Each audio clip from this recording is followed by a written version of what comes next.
sur la fameuse grippe pour l'instant et essayer de la comprendre en profondeur.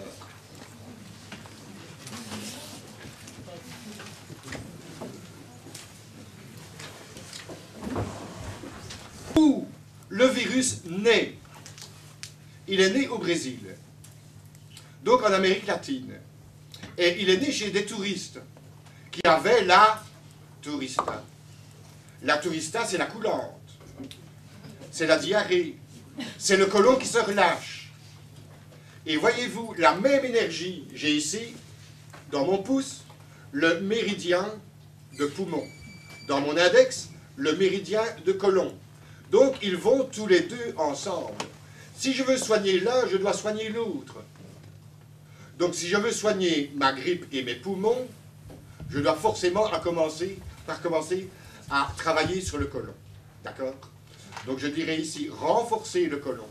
C'est éventuellement, je reviens au tapioca et à la poudre de kuzu dont j'ai parlé tantôt, les liants, qui viennent tapisser le côlon. Donc, si on commence, avant la grippe, à protéger son côlon, en ayant l'habitude donc de prendre éventuellement un lait de riz épaissi avec le kuzu ou un lait de riz épaissi avec le tapioca. C'est rien, il y a une personne qui est partie, je comprends bien.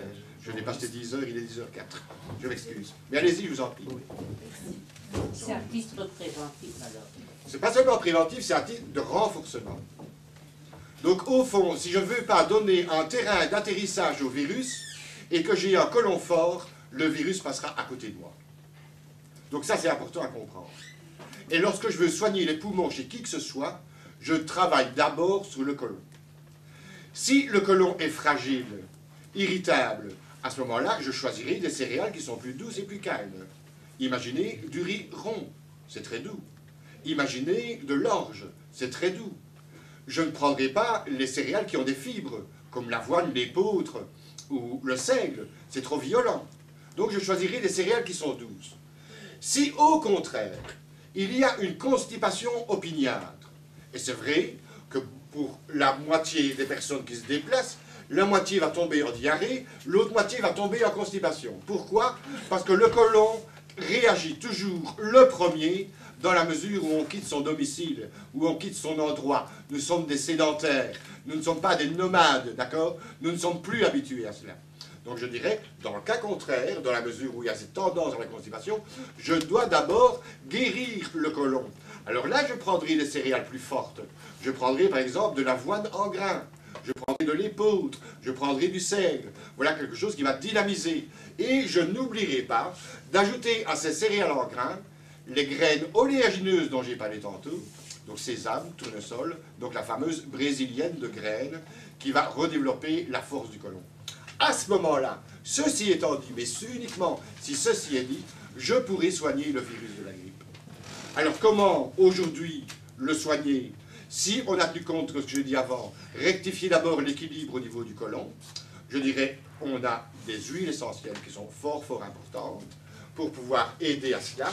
Et je dirais l'antiviral numéro 1, c'est l'Eucalyptus radiata. Il n'est pas fort, c'est une plante de terrain, mais c'est une plante antivirale quand même. Tout le monde peut le prendre par voie orale. Tout le monde peut le prendre par voie orale, même un bébé en massage.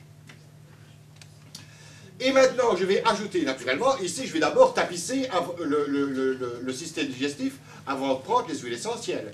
Donc, je prendrai, par exemple, soit un lait de riz, soit un lait d'avoine, épaissi au kuzu ou épaissi au tapioca. On a bien compris que c'était le point numéro 1. Ensuite, après avoir pris cela, et directement après, je vais pouvoir prendre des huiles essentielles sur une cuillère d'huile, par exemple, hein, ou dans un sirop de...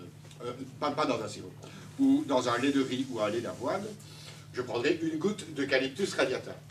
Et maintenant, la plante antibiotique, c'est autre chose que antivirale. La plante antibiotique par excellence, au niveau de tout ce qui est pulmonaire et ORL, c'est le thym mastichina, qu'on appelle aussi la marjolaine d'Espagne. Donc ça, c'est l'antibiotique. Alors imaginez maintenant que vous associez les deux, donc la marjolaine d'Espagne avec l'Eucalyptus radiata, et que tout le jour au soir, vous en prenez une goutte de chaque sur une cuillère d'huile, après avoir préalablement bien tapisser le côlon, comme je l'ai dit, alors à ce moment-là, vous allez vous prémunir et le microbe passera à côté de vous.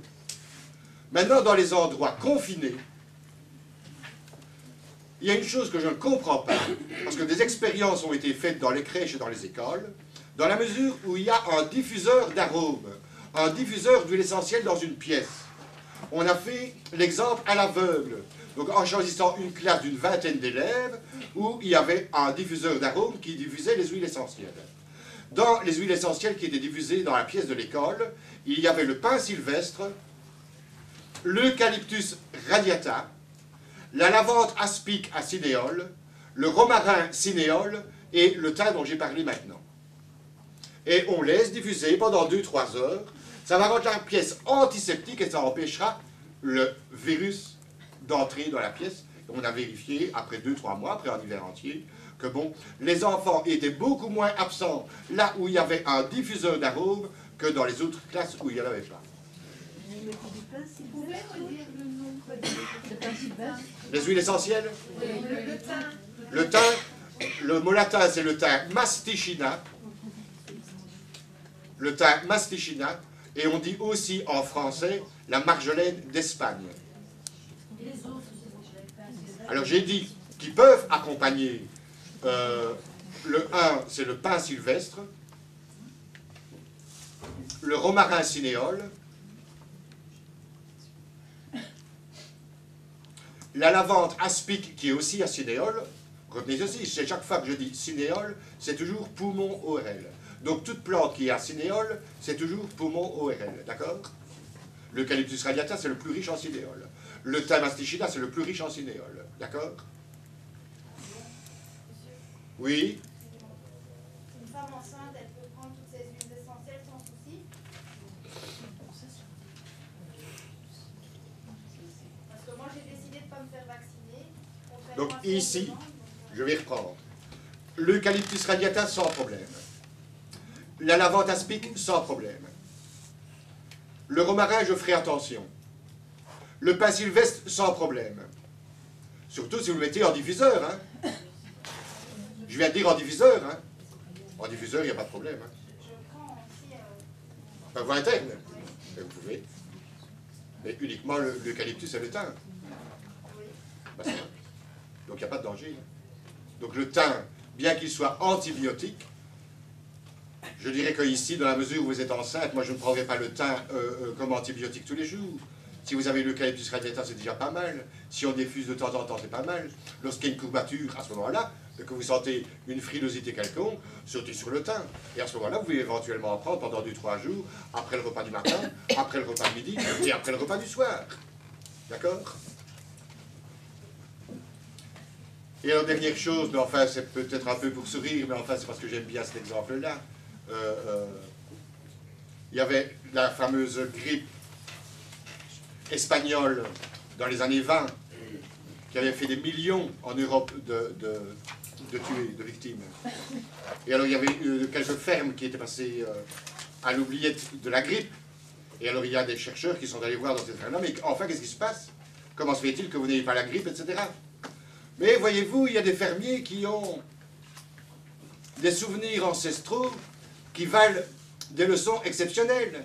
Mais ils disaient tout simplement, il suffit de poser 1 ou 2 oignons dans chaque pièce et on éloigne le virus de cette façon-là.